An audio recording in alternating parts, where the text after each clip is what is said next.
À un moment donné, j'ai eu un employé qui avait peur des chiens. Je sais que c'est quand même rare, puis tu dis des chiens, il y en a partout, là. Je sais pas comment tu fais pour vivre ta vie, mais cet employé-là, il avait peur des chiens, ok?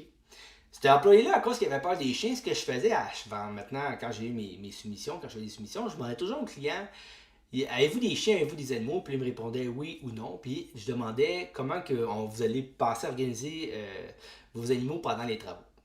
Mais quand mon employé, à un moment donné, il est parti, il est devenu sous-contractant, euh, j'ai continué à le faire, même par rapport à ça. Parce que j'avais découvert que j'avais eu plus de bénéfices à le faire. Pourquoi que je vous dis ça? C'est que quand on dit aux clients d'avance, hey, y a-t-il des choses qu'il faut dans le fond penser d'avance? Exemple, avez-vous des animaux, avez-vous des enfants?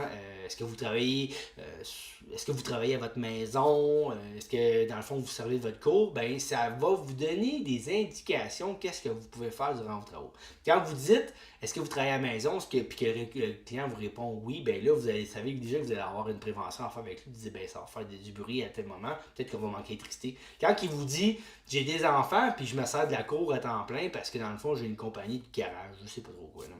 Puis dans le fond, tu sais que tu peux pas te fier au cours de la cour arrière du client pour mettre tes outils ou mettre en tout cas tes pattes d'échafaud, ben ça fait en sorte qu'il faut que tu t'organises. Fait qu'en en posant des questions à ton client, tu vas être capable d'organiser mieux ton chantier d'avance puis de prévoir des imprévus parce que tu vas avoir déjà établi ça.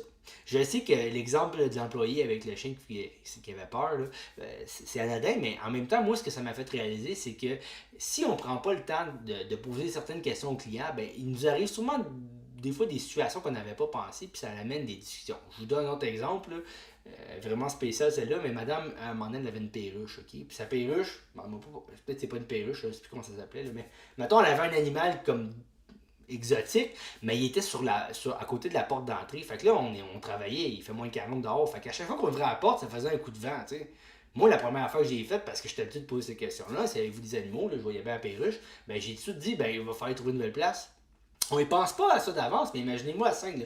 Le gars, il arrive avec tous ses matériaux, ses mouleurs, whatever, t'es en train de faire des trous. Là, il ouvre la porte, puis on sait que la porte, elle peut rester des fois ouverte une minute, le temps qu'on rentre. Ben là, l'animal sur le coin, lui, il va avoir un petit coup de fret, puis ça se peut qu'il vive pas ça super bien. Mais le fait d'avoir prévu ça, ben là, la madame a été capable de le mettre dans une autre pièce. Mais si on l'avait pas fait, imagine-tu la porte ouverte, l'animal, ça se peut qu'elle trouve ça un petit peu plus tough, puis ça se peut même que ça entraîne des problèmes parce que finalement, elle a pogné un coup de froid. Bref.